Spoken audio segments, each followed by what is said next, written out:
These are examples of what are called differential equations. So we have some function y, and we don't know too much about y, but we do know how y is changing. So in general, a differential equation is an equation that involves y and its derivatives, and the goal is to figure out what is the function y, what function y has that pattern. Now, this one is simple. It just has the derivative of y, and so the solution is just going to be to find the antiderivative of y prime, right? So we can find y just by undifferentiating here with respect to t.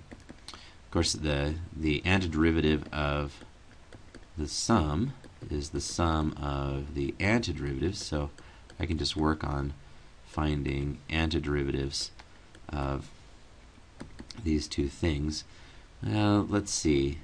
If I pull out the 8, I have the integral of t dt and the integral of cosine squared t dt.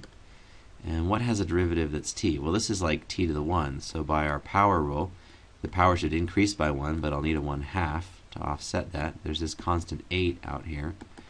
And then the derivative of the cotangent is the negative cosecant squared, so I'm going to use the negative cotangent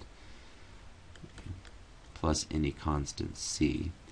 So altogether here, I now know that y, which depends on t, is 8 times 1/2, that's 4t squared, minus the cotangent of t plus some arbitrary constant. Now, you can check that. If you take the derivative of this, right, you get 8t plus cosecant squared t, so that's good. But this is really a whole family of functions, right? They just have varying values of the constant c, and we actually have some information about y. We're told here that when you plug in pi halves for t, the value that comes out for y is -7. So, on the other hand, we just figured out that this should be the function, so if we plug in pi halves into this function, we get 4 times pi halves squared minus the cotangent of pi halves plus c, and what's supposed to come out is -7. So we must need to choose c so that -7 will come out here. Well, we have 4. Pi over 2 times pi over 2 would be pi over 4. Now the cotangent of pi halves would be the cosine of pi halves, which is 0, divided by the sine of pi halves, which is 1. 0 divided by 1 is 0, so that's all 0.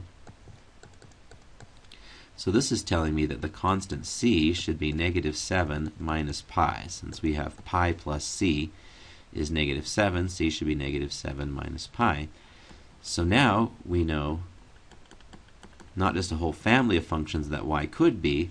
Because we had this information about where y was at a particular time, we can determine what y is, which member of the family exactly y is. So c should be -7 minus pi. So we had a differential equation, an equation involving y and its derivatives. The goal was to find the function y, and lo and behold, we did it. This function has the correct derivative because it's a member of this family, and when you plug in pi halves for t, what comes out of this function is -7. So this is the correct function. Here's another one. If the derivative is 8 over 1 plus t squared, then if we want to find y, then we just need to find the antiderivative of 8 over 1 plus t squared with respect to t.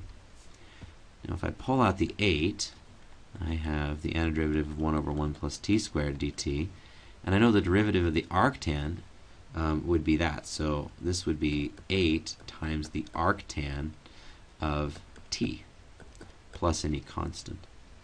So as long as y satisfies this equation, then its derivative will be 8 over 1 plus t squared. So any member of this family will satisfy the derivative part here.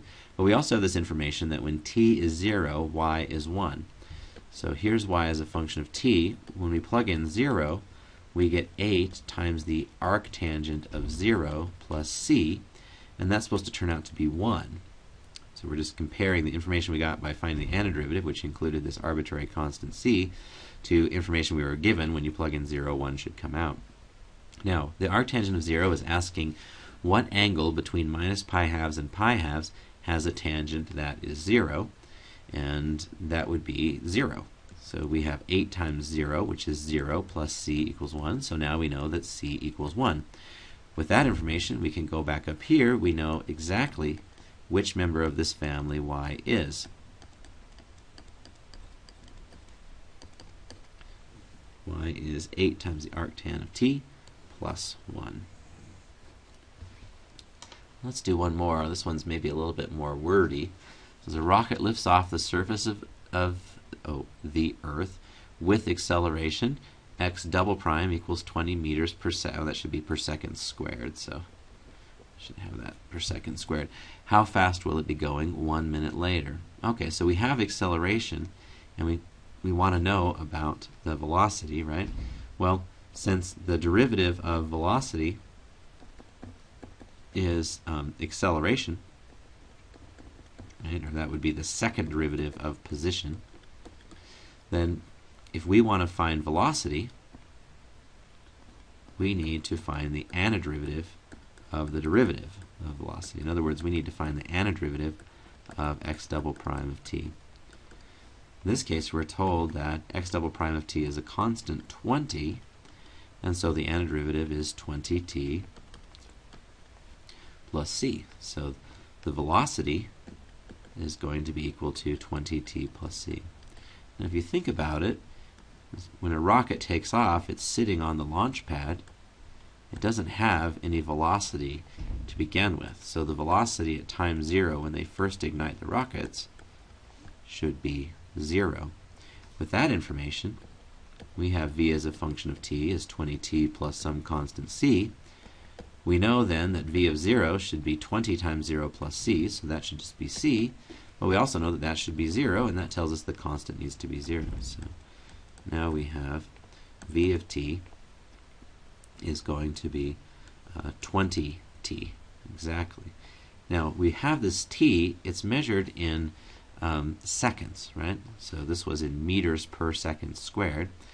So if it's 1 minute later, how many seconds is that? Well, that's 60 seconds later. So 60 seconds later, the velocity will be 20 times 60, and 2 times 6 is 12, and then 2 more zeros would be 1,200 meters per second squared. Ooh, wow, that's going fast.